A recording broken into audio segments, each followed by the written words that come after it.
Bienvenue à tous sur O80 Gaming. Aujourd'hui on se retrouve sur Modern Warfare 2 pour la suite des builds d'armes. Et cette fois-ci on va se retrouver sur deux builds mitraillettes que voici. Donc on va commencer par la VL46. Donc on va pas perdre de temps et on va tout de suite aller sur le canon. Alors on va mettre un canon Latchman Dart 165 mm pour le contrôle de recul et vitesse des balles. Ici, après, on va partir sur une crosse Demo RX pour justement le déplacement. Alors, vitesse de déplacement en position accroupie, vitesse de sprint et visée accélérée. Donc ça, c'est important pour la visée accélérée, bien sûr. Ici, on va partir donc sur une accessoire canon, excusez-moi. Donc, poignée TV Worker pour de la précision de tir au jugé et stabilité de visée en marchant. Donc voilà, donc ça c'est mon petit truc en plus, hein, c'est mon avis, hein. Après bien sûr. Ici on va partir sur des munitions déchirantes qui aura pour effet des blessures infligées, hein. Donc voilà, donc on va infliger des blessures.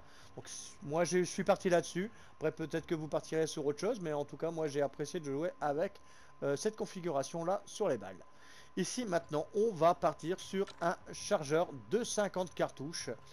Donc voilà, donc après ici pourquoi je n'ai pas mis de 60 cartouches, parce que ça m'embêtait au niveau, je perds un peu en mobilité en maniement, hein, bien sûr, et le 30 cartouches on serait plus rapide tout ça, mais malheureusement on serait plus rapide tout ça, mais on perd un petit peu, on a moins de cartouches. Donc j'ai privilégié les cartouches, hein, donc voilà, pour avoir un peu plus de balles, pour faire plus de kills, hein, bien sûr. Et puis donc c'est fini donc pour cette petite VL46. Alors qu'est-ce que je vais en dire? C'est une arme que j'ai apprécié à jouer avec, hein. J'ai eu un peu de mal à jouer avec, bien sûr, ça c'est mon avis, hein, bien sûr. J'espère que ce build là vous aidera, bien sûr. Et on va partir tout de suite sur le deuxième build, qui ni plus ni moins la MX9, qui est ici. Donc là je me foire pas, bien sûr. Alors ici on va partir tout de suite sur donc un canon. Alors le canon Bruem S901 16.5 pour la portée des dégâts, précision de tir au jugé, vitesse de déplacement et vitesse des balles. Donc celui-là il est vraiment important, hein, pour tout ça.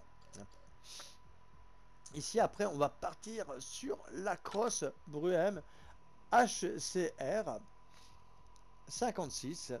Donc stabilité de visée et contrôle de recul, hein. Donc voilà, donc ici après j'ai mis pour la busque ou la busque, hein, c'est à vous de voir, hein, je sais pas comment je vais prononcer, mais bon c'est un peu bizarre. Alors pour la busque, appui joue FTAC C11. Ça sera donc la cadence de tir améliorée en sprint et la visée accélérée. Donc ça c'est pour viser plus vite, viser plus vite les ennemis, bien sûr.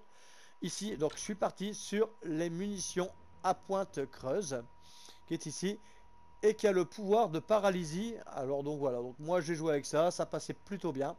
Donc voilà, donc après peut-être que vous partirez sur d'autres munitions, hein, mais moi celle-là j'ai vraiment bien apprécié de jouer avec ces petites têtes creuses. À pointe creuse, tête creuse, pointe creuse, enfin bref. On s'en mêle un peu les pinceaux. Alors après ici donc on va partir sur un chargeur de 32 cartouches, hein. Il n'y a pas beaucoup de choix, c'est le seul, c'est l'unique et c'est le 32 cartouches. Donc voilà. Alors que dire de la MX9? J'ai vraiment apprécié à jouer avec, hein. C'est une arme assez sympa à jouer, hein, dans l'ensemble, donc une bonne arme et un bon plaisir de jeu. Donc voilà, donc j'espère que ces petits builds vous auront aidé ou plu, hein, bien sûr. Et on va se retrouver pour de nouvelles aventures sur O80 Gaming. Et surtout, portez-vous bien!